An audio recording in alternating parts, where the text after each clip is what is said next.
Bismillahirrahmanirrahim. Assalamualaikum warahmatullahi wabarakatuh.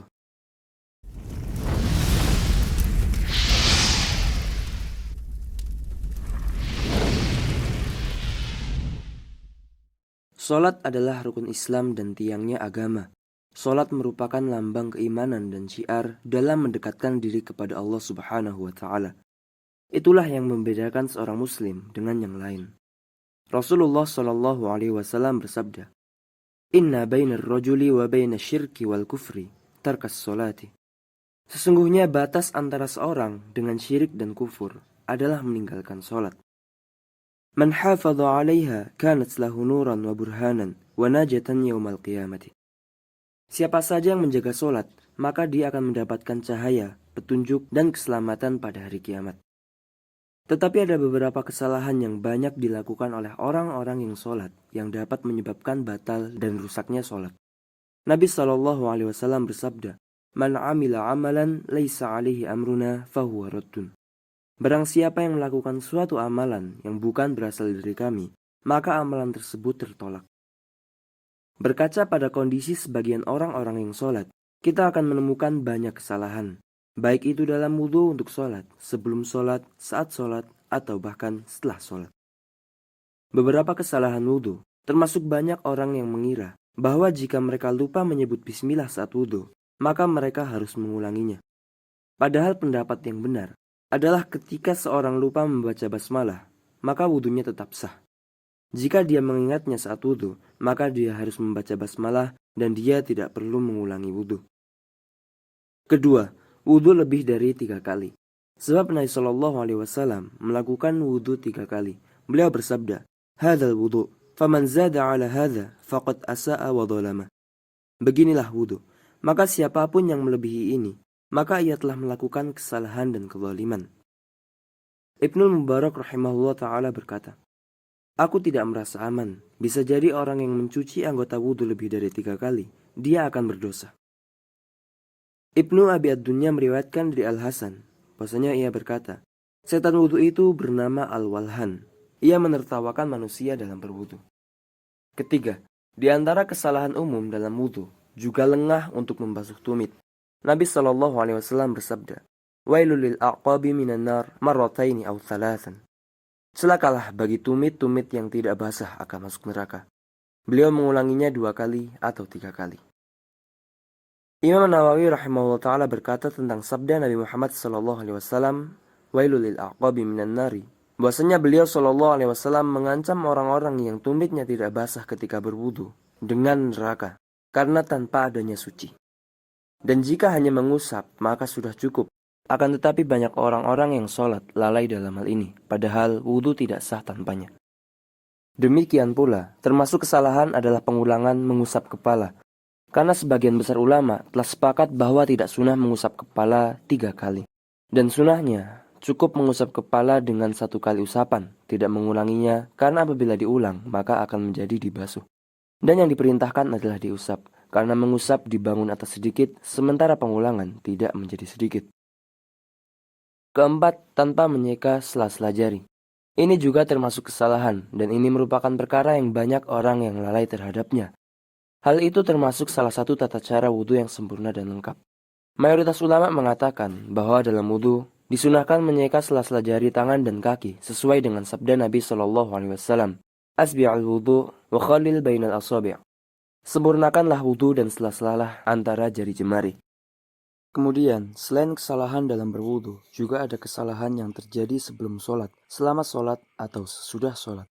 Di antaranya adalah menautkan jari jemari.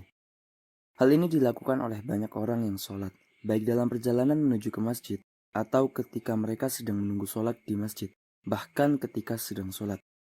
Nabi Shallallahu alaihi wasallam bersabda, "Apabila salah seorang di antara kalian wudhu di rumahnya, kemudian pergi ke masjid, maka ia senantiasa dalam keadaan sholat hingga ia kembali pulang ke rumahnya.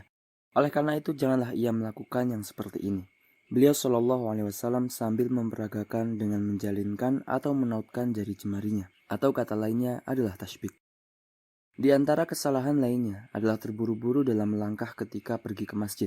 Dan jika imam tepat sebelum rukuk, maka kecepatannya bertambah, dan beberapa dari mereka mulai berlari untuk bergabung dengan rokaat dengan imam. Padahal Rasulullah SAW melarang hal tersebut. Dari Abu Hurairah radhiyallahu anhu berkata, bahasanya Rasulullah SAW bersabda, "Idza uqimatis salatu fala ta'tuha wa antum tas'aun, wa'tuha wa antum tamshun, wa 'alaikumus sakinatu, fama adraktum fasallu, wa ma fatakum fa'timmu." Ketika hendak dilaksanakan sholat berjamaah, maka janganlah tergesa-gesa, tetapi lakukanlah dengan tenang. Jika kalian mendapatkan sholat berjamaah, maka sholatlah kalian, dan bila ketinggalan, maka sempurnakanlah rakaatnya. Kemudian di antara kesalahan yang banyak kita alami ketika hendak sholat, adalah tidak menyelaraskan barisan sebagaimana mestinya, dan ada pula yang lalai dalam menutup celah-celah yang ada di antara para jamaah sholat.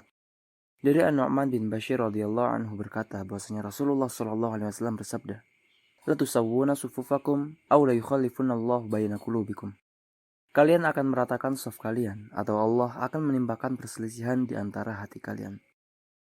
Faman wasala safan wasalahullah, wa man qata'a safan qata'ahullah.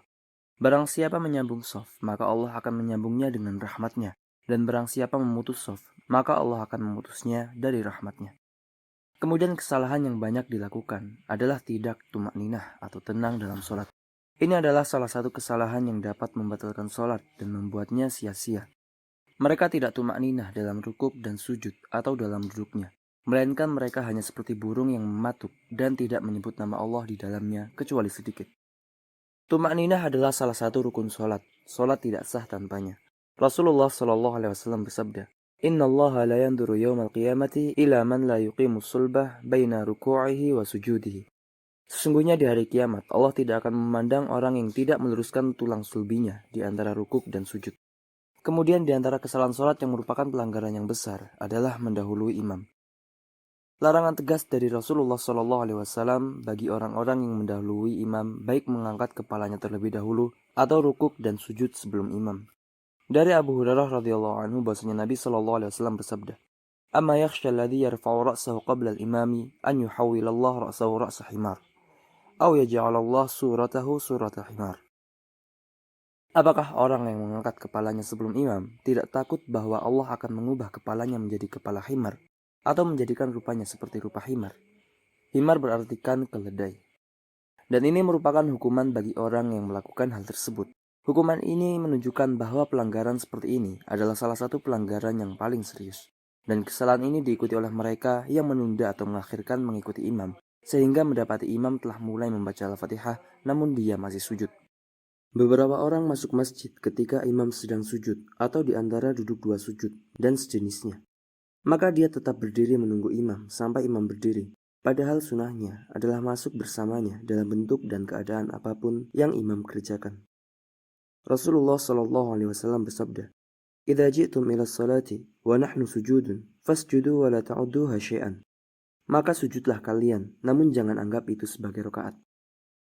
Kemudian di antara kesalahan lainnya adalah membaca Al-Quran sambil sujud dan rukuk. Dari Ibnu Abbas radhiyallahu anhu dia berkata, "Kasyafa Rasulullah sallallahu alaihi wasallam as-sitarata, wa nasu sufufun khalfa Abi Bakrin, faqala, Ayyuhan nas, innahu lam yabqa min mubshiratin nubuwati, illa ar-ru'ya salihatu yaraha al-muslim, aw turalah. Ala wa inni nuhitu an aqra al-Qur'ana raki'an aw sajidan. Fa amma ar-ruku'u, fa'adhimu fihi ar-Rabba azza wa jalla. Wa amma sujudu fajtahidu fid du'ai faqaminun an yustajaba lakum." Rasulullah SAW membuka tirai penutup, sedangkan manusia bersaf-saf di belakang Abu Bakar. Maka beliau bersabda, "Wahai manusia, tidak tersisa dari pemberi kabar kenabian, melainkan mimpi yang baik yang dilihat oleh seorang muslim atau diperlihatkan kepadanya. Ketahuilah, aku dilarang untuk membaca Al-Quran dalam keadaan rukuk atau sujud. Adapun rukuk, maka agungkanlah Rabb Azza wa Jalla, sedangkan sujud, maka berusahalah bersungguh-sungguh dalam doa, sehingga layak dikabulkan untukmu." Dan hal tersebut merupakan kesalahan-kesalahan yang banyak dilakukan ketika sedang atau akan sholat. Adapun kesalahan yang banyak dilakukan setelah sholat, diantaranya adalah meninggikan suara dalam berdoa, atau membaca Al-Quran, baik itu antara adzan dan iqamah, atau ketika sudah mulai sholat, karena hal ini dapat mengganggu jamaah lainnya.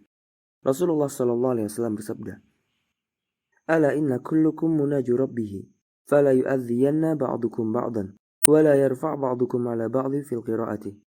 Ketahuilah, sesungguhnya setiap kalian sedang bermunajat kepada Rabb-Nya, Maka janganlah saling mengganggu satu sama lain, dan jangan pula meninggikan suara satu sama lain dalam membaca Al-Quran.